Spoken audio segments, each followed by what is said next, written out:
Quero saudar a todos com a graça e a paz do Senhor, amém? Nós estamos mais uma semana, né, na continuidade esses textos que nós temos trabalhado na escola dominical.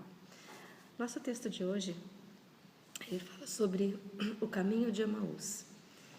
Então, para muitas pessoas, às vezes, fica assim pensando o significado desse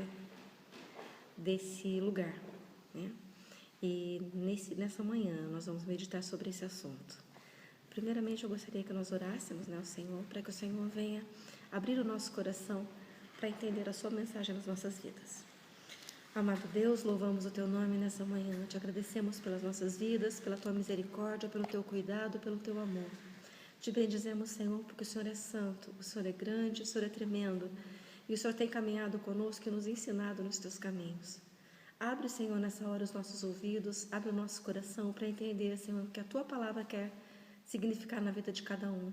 Saber, Pai, que ela é viva e ela se revela a nós de maneiras diversas, porém, não sem antes, Senhor, a Tua palavra fazer aquilo para qual o Senhor a determinou, que é instruir as nossas vidas, é nos dar a direção a seguir. Abre, Senhor, mais uma vez eu te peço, em nome de Jesus, o nosso entendimento. Leva, Senhor, cativa a nossa mente para se desligar daquilo que pode atrapalhar, Senhor, a nossa comunhão e o nosso entendimento do Teu querer nas nossas vidas. Nós te bendizemos no nome santo de Jesus. Amém. Amados, o texto central da nossa meditação está no livro de Lucas, capítulo 24, 13 a 35. É um texto extenso, mas muitas vezes a gente não toma assim, ciência do que ele realmente quer significar para nós. Então eu gostaria de ler uma parte pelo menos dele. E eis que no mesmo dia iam 2 deles para uma aldeia que distava de Jerusalém 60 estádios, cujo nome era Emaús. E iam falando entre si de tudo aquilo que havia sucedido. E aconteceu que, indo eles falando entre si e fazendo perguntas um ao outro, o mesmo Jesus se aproximou e ia com eles. Mas os olhos deles estavam como que fechados, para que não o conhecessem. E ele lhes disse: Que palavras são essas que caminhando trocais entre vós, e por que estáis tristes? E respondendo um cujo nome era Cleopas, disse-lhe: És tu, só peregrino em Jerusalém, e não sabe as coisas que nelas têm sucedido nesses dias? E ele lhe perguntou: Quais? E eles lhes disseram: As que dizem a respeito de Jesus, o Nazareno, que foi um profeta poderoso em obras e palavras diante de Deus e de todo o povo. E como os principais dos sacerdotes e os nossos príncipes o entregaram à condenação de morte e o crucificaram. E nós esperávamos que fosse ele o que remisse Israel. Mas agora, com tudo isso, e já hoje o 3º dia desde que essas coisas aconteceram. É verdade que também algumas mulheres dentre nós nos maravilharam, as quais de madrugada foram ao sepulcro e, não achando o seu corpo, voltaram, dizendo que também tinham visto uma visão de anjos que dizem que ele vive. E alguns dos que estavam conosco foram ao sepulcro e acharam ser assim como as mulheres haviam dito, porém não o viram. E ele lhes disse: Ó nécios e tardos de coração, para crer tudo o que os profetas disseram. Porventura não convinha que o Cristo padecesse essas coisas e entrasse na sua glória? E começando por Moisés e por todos os profetas, explicava-lhes o que dele se achava em todas as Escrituras. E chegaram à aldeia para onde iam, e fez como quem ia para mais longe. E eles o constrangeram, dizendo: Fica conosco, porque já é tarde, e já declinou o dia. E entrou para ficar com eles. E aconteceu que, estando com eles à mesa, tomando o pão, o abençoou, e partiu, e lhe o deu. Abriram-se-lhe então os olhos, e o conheceram, e ele desapareceu-lhes. E disseram um para o outro: Porventura não ardia em nós o coração, quando pelo caminho nos falava, e quando nos abria as Escrituras? E na mesma hora, levantando-se, voltaram para Jerusalém, e acharam congregados os 11 e os que estavam com eles, os quais diziam: Ressuscitou verdadeiramente o Senhor, e já apareceu a Simão. E eles lhes contaram o que lhes acontecera no caminho, e como deles foi conhecido no partir do pão. A Bíblia traz para nós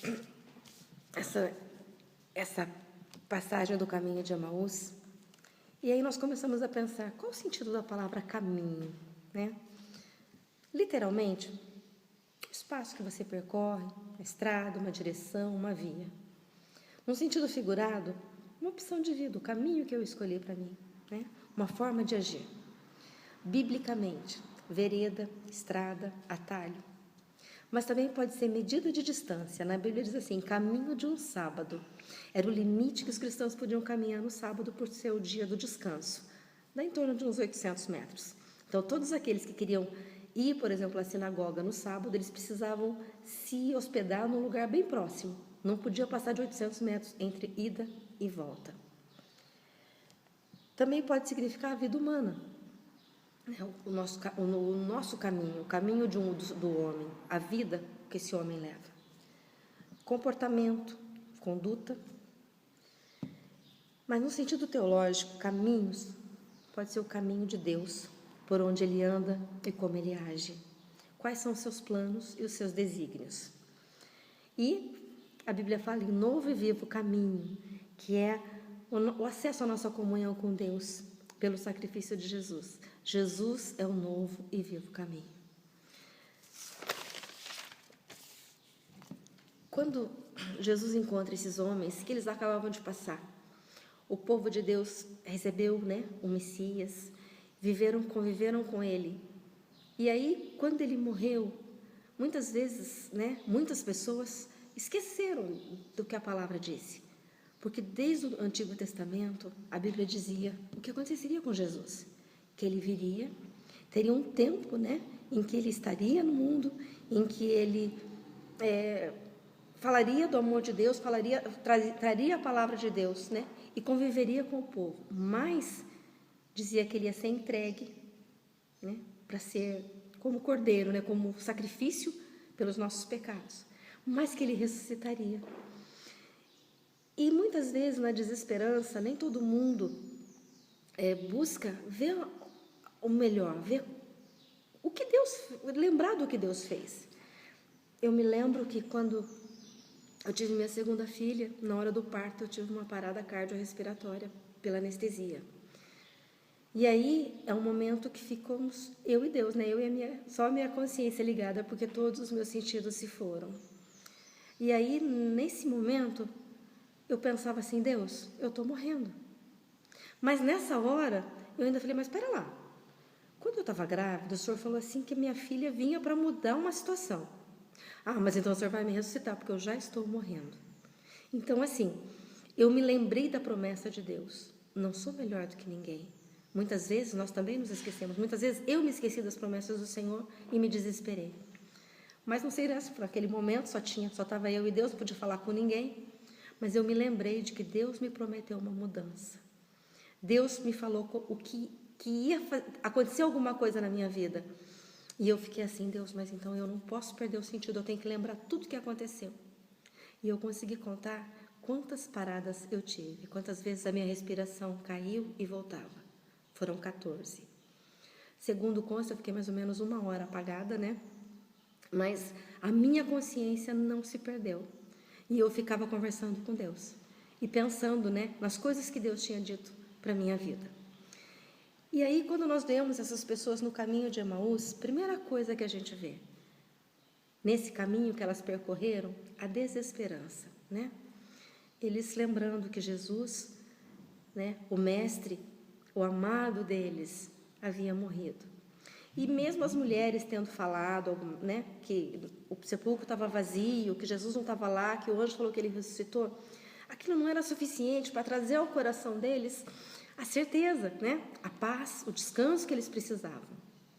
Porque Jesus tinha falado tudo isso para eles, tudo que ia acontecer, como as coisas iam, né, iam se suceder, falou o que estava contido em Isaías, mas ainda assim, eles estavam tristes quando eles iam para o caminho. Aí, Jesus se aproxima deles, né? O que acontece, né? O que aconteceu? Do que vocês estão falando? Por que vocês estão tristes? E olha só, né? Um estranho se aproxima quando você está conversando, algo assim que é muito particular, porque era algo do cristão, né? Os ímpios, digamos assim, não estavam sentindo o que aconteceu com Jesus, nem estavam aí, né? Porque para eles Jesus era mais igual os ladrões que estavam na cruz com ele. E aí eles explicaram o que tinha acontecido.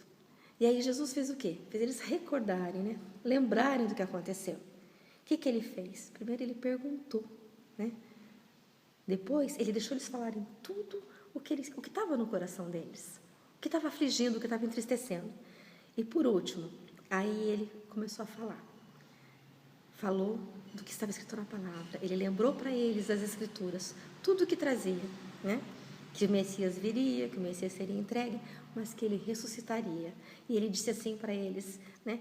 Vocês, ó incrédulos, não está isso escrito na palavra? Não era isso que tinha que acontecer mesmo? E aí eles foram todo o caminho conversando. E quando chegou, né, até Emaús, eles falando para Jesus, fica com a gente, né? Não vai não, está tarde. Por quê? Porque aquilo que Jesus falou agradava o coração deles, né? Trouxe à memória deles, como diz tem um cântico muito gostoso que diz assim, quero trazer à memória aquilo que me traz esperança. E Jesus trouxe essa esperança de volta ao coração deles. E aí eles puderam descansar, né? Ter o descanso que a presença de Jesus, que as palavras de Jesus trazem para as nossas vidas. Quando Jesus se reuniu com eles, na hora, né, de se alimentar, como eles falam, na hora de partir o pão. A forma dele partir o pão e agradecer, abriu os olhos deles e eles reconheceram o Senhor. Deve ter sido um momento, né, muito bom, porque alguns tinham sabido que Jesus tinha ressuscitado, mas eles tinham visto Jesus. Eles se encontraram com Jesus ressurreto e puderam ter a certeza de que realmente, né, Jesus tinha ressuscitado, que aquele sofrimento deles foi momentâneo e que tudo, né, tudo estava bem. O Senhor estava ali com eles podiam descansar com o Senhor. E por último, o que esse encontro com Jesus no caminho trouxe? A mudança. Quando nós lemos o começo do texto, nós vemos que essas duas pessoas, elas estavam indo para Emaús tristes, né? Como se não tivessem, ou não tivessem para onde ir, ou como um refúgio. Sabe quando você está de luto, você quer se esconder, você quer se afastar, você quer se distanciar de tudo e chorar a sua dor. E aí, quando Jesus encontra e conversa com eles e eles descobrem, né, eles veem que realmente Jesus ressuscitou, eles voltam para Jerusalém. Por quê? Para fazer aquilo que Deus deixou para a gente fazer. Para falar do amor do Senhor, para trazer as boas novas para as pessoas e para fazer novos discípulos. Aquela postura de tristeza que eles estavam indo para Emaús se reverteu em alegria e eles voltaram a Jerusalém. Então a impressão que nós temos é que assim, eles iam para um refúgio, né, para um lugar de luto, curtir seu luto. Mas Jesus, a presença de Jesus trouxe eles de volta para fazer a sua missão.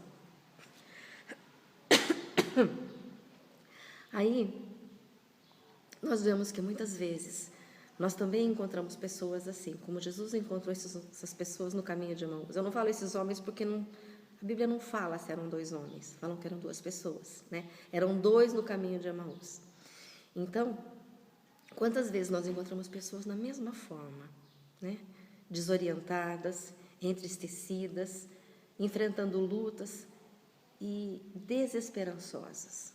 O mundo de hoje é muito comum isso acontecer. Nós temos agora esse período de pandemia, nós encontramos pessoas ainda assim com medo, né? Com o pavor da doença, porque a gente é bombardeado por informações, por notícias ruins.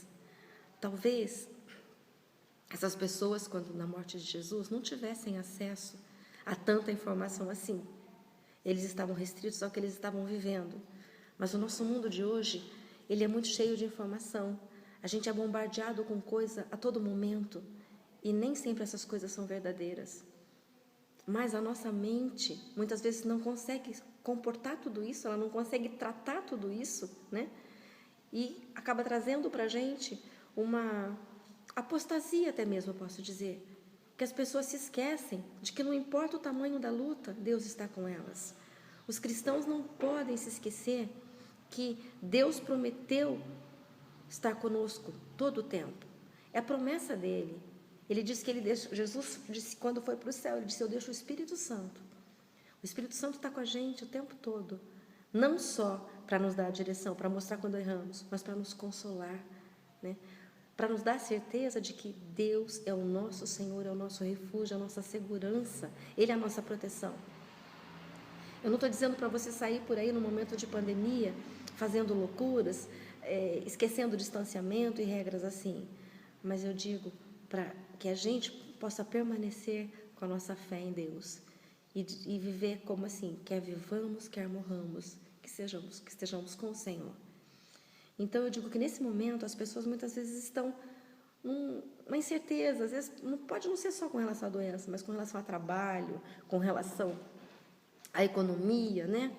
A sua vida financeira, às vezes a vida familiar. Eu, por exemplo, tenho filhos, né? E nenhum deles tem um trabalho fixo, então você também pode estar na mesma situação. E quando a gente encontra com pessoas assim, muitas vezes nós temos que nos espelhar nesse exemplo de Jesus e nos aproximar da mesma forma. Abrir oportunidade para as pessoas falarem aquilo que está doendo no coração, aquilo que está preocupando, sabe?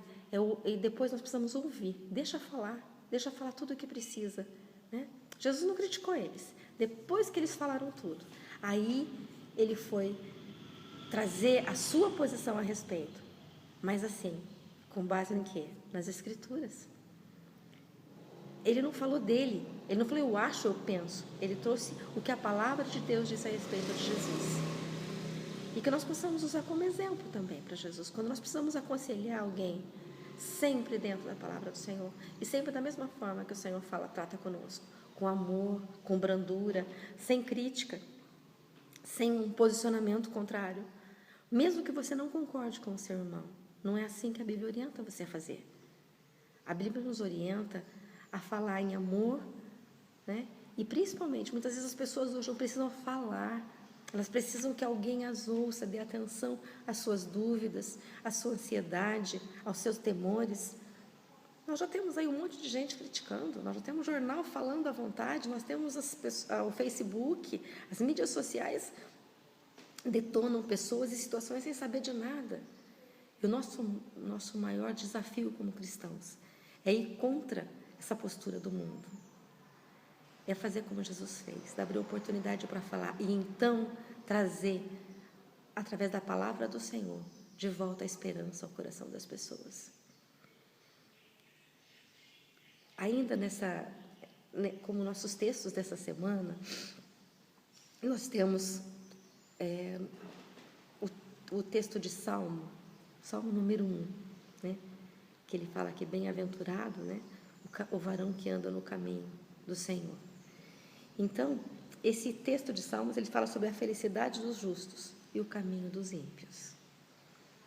Salmo 25, 4 a 5, fala sobre a gente conhecer os caminhos de Deus e como eles são. No Salmo 37, entrega o seu caminho ao Senhor, confia nele e o mais ele fará. Isaías 55, 8, Deus diz assim, os meus pensamentos não são os vossos e os meus caminhos não são os vossos caminhos. Em Romanos, os caminhos do Senhor são inescrutáveis. Esse texto é muito assim, intrigante, né? Porque a Bíblia diz assim, por mais que nós conheçamos a palavra do Senhor, nós não conhecemos os caminhos do Senhor. Ele fala que eles são indescritíveis. Nós não podemos decifrar o caminho do Senhor, a forma do Senhor agir. Por que o Senhor permite isso ou aquilo? Por isso é que nós temos que nos lembrar daí no que diz no Salmo 37, que é para a gente confiar no Senhor, em que Ele tem o melhor caminho, Ele tem a melhor opção, Ele tem a melhor resposta. Então, o que eu gostaria de deixar para a nossa meditação, né, e para nosso uso na nossa vida, para a gente se lembrar de trazer para as pessoas, para todos aqueles que convivem conosco, né, a oportunidade de sair da desesperança, passar por um processo de mudança e vir para um novo caminho, que é Jesus. Abrir os seus olhos, os olhos da amargura, os olhos da tristeza, os olhos da decepção, e saber que em Jesus nós temos vida e vida abundante. Jesus é o novo, o vivo caminho, e nós sabemos que com Ele nós seremos vencedores. O mundo, a Bíblia fala que ele jaz no maligno, e que muitas vezes as más notícias, elas tomam uma proporção muito maior do que as boas notícias. E que nós, como cristãos, não possamos perder o foco de que em Jesus a mudança, em Jesus a vida, a alegria, a palavra do Senhor diz alegria permanente. E essa alegria tem feito falta no mundo. Essa alegria tem feito falta à vida de muitas pessoas. E que nós possamos ser os mensageiros do retorno dessa alegria à vida de quem nós conhecemos. Se cada um de nós fizer no seu trabalho, na sua casa, no seu meio no seu convívio, nós certamente faremos uma grande mudança e traremos algo muito melhor para o nosso mundo, que anda precisando tanto de esperança, precisando tanto trilhar por esse caminho novo, santo e perfeito, que é o caminho de Deus. Eu desejo que o Senhor possa completar no seu coração aquilo que eu não pude expressar e que possamos realmente caminhar com Deus. É uma vida que nós sabemos que só tem alegrias quando nós deixamos que o Senhor governe as nossas vidas. E sabemos que muitas pessoas precisam disso também, precisam acreditar que Deus é a mudança que nós precisamos, que Deus é o caminho certo. Amém? Vamos orar para encerrar esse momento. Muito obrigada, Senhor, por essa meditação. Muito obrigada, Senhor, e que a Tua palavra tenha trazido realmente mudança, não somente ao meu coração, mas a de todos aqueles aonde essa palavra chegar. Que nós possamos nos lembrar a cada dia que o Senhor é o caminho, a verdade, a vida, mas principalmente que é o melhor caminho a seguirmos. Nos dá, ó Deus, a Tua presença nesse dia. Nos acompanha, Senhor, no decorrer desse dia todo e que nada do que aconteça possa apagar, Senhor, essa alegria que traz a comunhão dos Teus servos. Que o Senhor prepare o nosso coração para estar na Tua presença, para fazer a Tua vontade e para identificar, Senhor, aqueles que no nosso caminho se apresentam como esses discípulos no caminho de Emaús. Que nós possamos realmente ser portadores das Tuas boas novas, possamos ser portadores da alegria que o Senhor quer dar ao Seu povo, a segurança e a paz que nós tanto precisamos, que nós só podemos encontrar em Jesus. Obrigada, Senhor, por todos aqueles que nessa hora se reúnem para ouvir a Tua palavra. Que o Senhor possa levar a Tua bênção a cada lar, a cada filho Teu, ó Deus. E no nome de Jesus, enche o nosso coração de esperança. Renova, Senhor, a nossa fé. Aumenta, Senhor, no nosso coração o desejo de Te servir mais e melhor e de buscar a Tua presença. Nós Te louvamos e Te bendizemos no nome de Jesus. Amém. Fiquem na paz do Senhor.